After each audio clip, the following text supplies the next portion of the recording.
Happy Tuesday, everybody. Yesterday was April 2nd. I had to pay rent, and I've recently started to pay all of my rent on my credit card because with my credit card I have a travel points card, and I realized that rather than having to buy checks and whatnot, I could start collecting points by paying rent on my credit card and then just paying it off immediately, and then I collect a bunch of points. And I've recently had a few friends ask me about my opinions on points cards, so I figured I'd just do a quick video today about rewards credit cards. First of all, I want to just say that I think they can be great. If you're a person who travels a lot, then they're a good way for you to collect travel points, whether it's like Aeroplan or I know there's like the Avion card, all these different ones.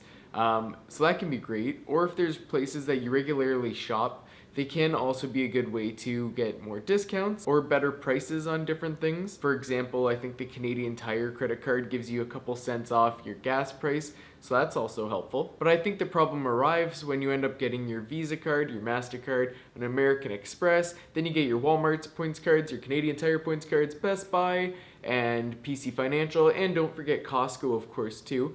And then you need another Avion card for traveling and all these other things.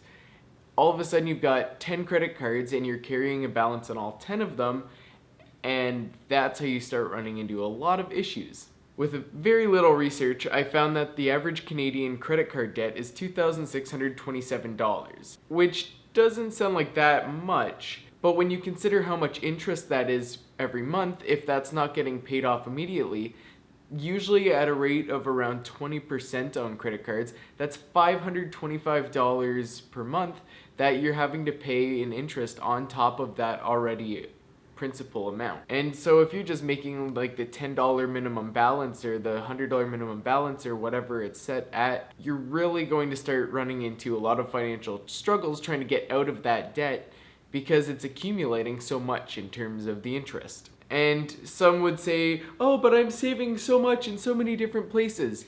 But that's maybe not always the case, because if you're ending up paying a lot more in credit card debt interest, then you're not really saving anything anyways, and a couple points here and there are not going to help you out in the long run. Also, because you have the credit card, it's a reward card for a reason. What do you think the reward is for? Well, it's an incentive for you to start spending more money or to use that card more regularly. And with increased use, you might end up spending more money on things that you didn't want for point's sake. Or every month or so, you might lose track, like, oh, I forgot to pay that one off. Even if you do get it paid off, you've still probably got dinged for interest here and there. So here's just a couple tips that I follow for when it comes to credit cards and rewards cards that might help you if you are either looking for getting one in the future or you find that you already have a full wallet. And I work retail right now, and I've seen people with their wallets come in with a whole index of credit cards.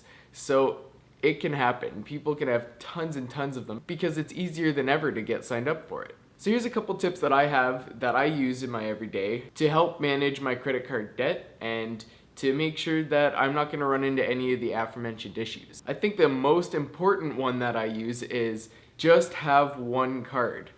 So for me, I have a TD travel card. This is not a plug for TD. I don't like this card. The points suck, but I got it for free for 2 years, and as soon as these 2 years are up, I'm getting rid of it and I'm going to try and figure out something else. But just have one, because that's going to make it a whole lot easier to manage and know where all of your money would be going when it comes to paying your credit card. Also, this is going to help you accumulate more points with that one card, so you'll achieve maybe like a certain discount rate or whatever a lot quicker because you're just using that one. Number 2 is that once you spend with that card, actually pay it off.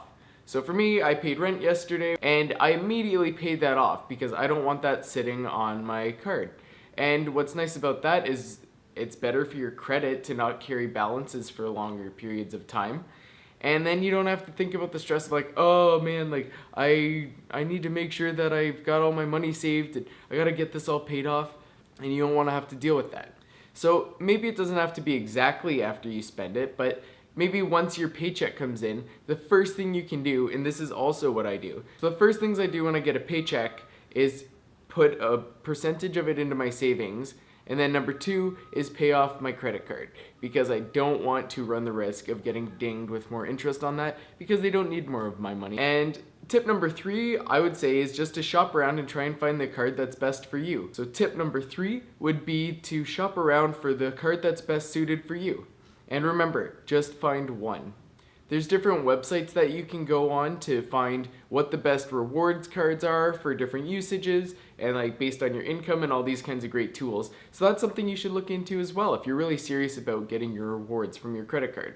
And tip number 4 would be to look for non-credit card alternatives. So for example, there's like the Scene card, or I use a PC Optimum card because I shop at No Frills all the time, because that's my closest grocery store.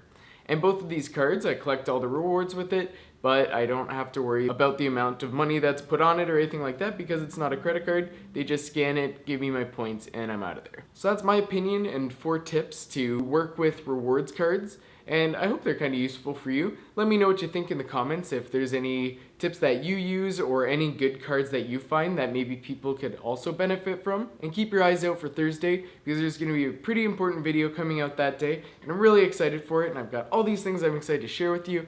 And that's all coming Thursday. So with that, I've got to go to work right now. So have a great day. Bye.